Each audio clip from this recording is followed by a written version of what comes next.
After trying every diet under the sun, from low carb to intermittent fasting to starving myself, I finally found how to lose weight naturally and keep it off. And the best part was that it wasn't hard at all. Plus, it gave me so much more than a healthy body. Today I'm going to go through the 7 changes that I made that completely changed my life. And don't forget to stick around till the end because the other benefits might surprise you. I'm Jill and I help you simplify nutrition and enjoy food again without the guilt. So don't forget to subscribe so I can keep providing more tips on how to have a healthy body. For years, I carried a few extra kilos that I could not shake off. Whatever I tried, the weight came back on again. And honestly, I was exhausted physically and emotionally. That's when I decided to try something different. And instead of going for another restrictive diet, I decided to focus on what felt more natural. What I found was that it was much easier than a diet and it provided lasting results. When it came down to it, I made these 7 changes. I stopped starving myself. When you restrict too much, your metabolism slows down and your hunger hormones go crazy. And eventually you end up overeating and normally processed food. So instead, when hunger kicked in, I nourished my body with real whole foods. And what this did was it kept me away from processed foods, which actually lead to weight gain. I chose the most natural options possible when it came to everything. Whether it was food, skincare, or even cleaning products, I tried to go back to basics. Our modern environment is full of chemicals that disrupt our hormones. And when our hormones are out of whack, weight loss becomes harder and our detoxification pathways get clogged up. Scientists have even found chemicals called obesogens, and what these chemicals do is they increase the size of our fat cells, and they're found in our food and in our everyday products. So instead of going for the store-bought ham and cheese sandwiches, which are full of additives and preservatives, I started prepping real nourishing foods such as hard-boiled eggs, hummus and carrots, and nuts and seeds. And I try to go organic when possible. This prep only takes 5 minutes, but it fuels you for hours, and it doesn't give you the crash that processed foods do. I applied the same principles to other areas of my life. So when it came to cleaning, I now use white vinegar and baking soda.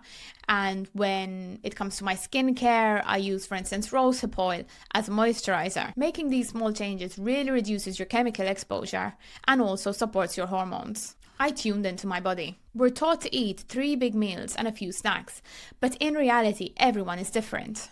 For instance, when I started tuning into my body and listening to my hunger cues, I realized that for me, small protein-rich foods throughout the day gave me more energy and helped me lose weight effectively. Now, I'm not saying that this is the case for everyone. What I'm saying is, rather than looking at the clock and saying, oh, it's 12 o'clock, I should be eating now, say, am I actually hungry right now? Or maybe do I need a little snack? Maybe can I wait a few hours? And this can really improve digestion and overall weight loss goals. I paid attention to how food affected my digestion. I used to feel bloated all the time, fatigued, and really constipated, and I really wanted to fix that. I started to keep a food and symptom journal, and I noticed that gluten gave me bad side effects. So I cut it out for a few weeks and noticed that I felt much better, my energy improved, and weight loss started becoming easier. What happens is when you eat foods that do not agree with you, inflammation in the body rises, and it makes it harder to effectively lose weight. Now, this doesn't need to be complicated. Just get a journal, write what you've eaten, how you felt after, and through paying attention to your body and experimenting, you should be able to find what agrees and doesn't agree with your body. I changed the way I exercised. I used to push myself and do really tough HIIT workouts, but I always felt exhausted after and inflamed. Eventually, I realized that my body was under too much stress to do these type of workouts, so I started doing something gentler. I started walking and doing yoga, and my body really responded.